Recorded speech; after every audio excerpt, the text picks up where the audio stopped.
Welcome to Pindar Poetry. We hope you learned something new. In this video, I will show how to make mixed jam at home. Wash and dry fruit, remove stems, and chop into uniform pieces. Measure sugar at a 1:1 ratio for most berries. Add a squeeze of lemon to balance pectin. Heat gently, stirring to dissolve sugar, then bring to a steady boil to reach a gel temperature. Skim foam, test the set, and pour into sterilized jars and seal.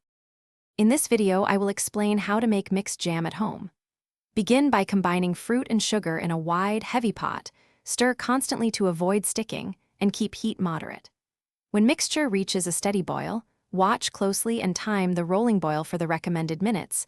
Then perform a plate or thermometer test for set.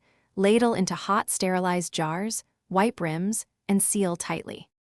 In this video, I will review how to make mixed jam at home.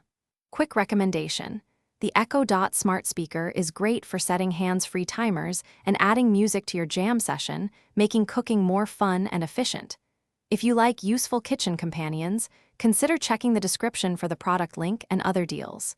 If this video helps, please subscribe and like. Now let's get back to the video. In this video, I will help you make mixed jam at home. Try combining sweet berries with tart stone fruit, add vanilla or cinnamon for warmth, and finish with lemon zest to brighten flavors.